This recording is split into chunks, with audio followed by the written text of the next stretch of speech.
Hi everybody, I hope you're having a great day. In this video I'm going to be covering Clayface. Clayface made his debut in Detective Comics Volume 1, issue number 40 in June of 1940, but the current version made his debut in Batman Volume number 2, issue number 1 of November of 2011. Now, who I will call the main Clayface goes by the real name Basil Karlo, and his height is variable and his weight is variable. He has yellow eyes and no hair. Now, I say main because there have been at least 9 unique Clayface characters, each of these exhibiting their own unique abilities and some of them not having some of the same abilities. So it can be a bit confusing, but for this video, I'll concentrate on who I call the main Clayface, Mr. Karlo. Now, his abilities include the ability to shift his clay-like form into a variety of weapons, including giant mallets and blades. And he also has superhuman strength that increases in proportion to his size, and can become an exact clone of someone simply by touching them. He's also a gifted actor that's able to mimic a variety of voices and mannerisms. Clayface is known as one of the most powerful and infamous supervillains of Gotham City. He's a rogue that's proven notoriously hard for Batman to defeat in combat, because of the fact that he's able to transform his body into anything from a weapon to a perfect likeness of another human or animal. He can blend into any crowd or choose to tower above it. Due to all of these abilities and his longevity, during his criminal career, he's clashed repeatedly with Batman. He quickly became one of the Dark Knight's most powerful enemies, and he's one who's even forced Batman to adopt specialized armor in order to combat him.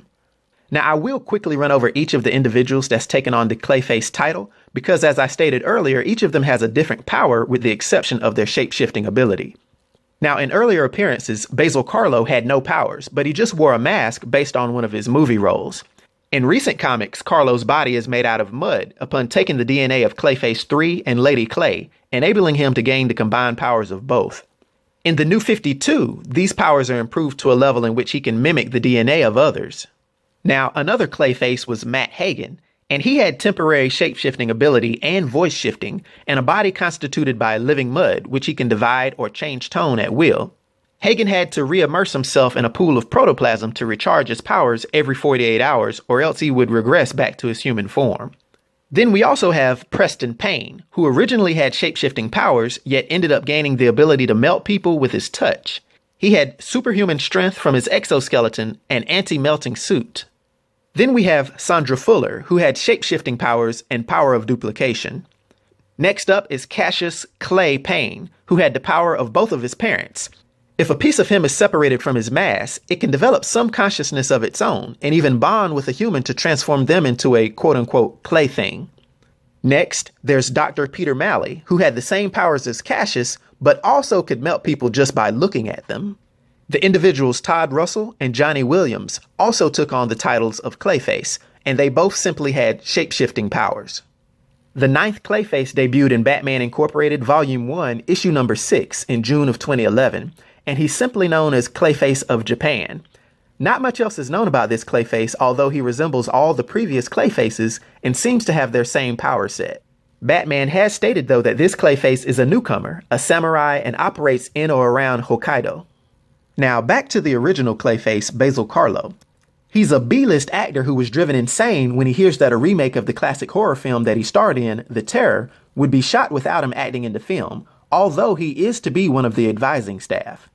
Wearing the costume of the film's villain he once played, Clayface, he begins killing the actors playing characters he killed in the order and way they died in the film, along with someone who knew his identity. Last, he plans to murder the actor playing the Clayface killer, although he's foiled by Batman and Robin. He reappears after the prison ambulance he's riding in plunges off of a cliff, and he once again puts on the mask of Clayface and targets Bruce Wayne's fiancée, Julie Madison.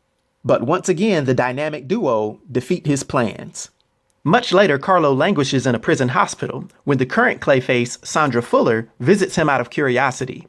Karlo proposes an alliance between all living Clayfaces to kill Batman. He even arranged for a small piece of the remains of Matt Hagen to be gathered to make him a post-mortem member of the quote-unquote Mud Pack, as the group calls itself.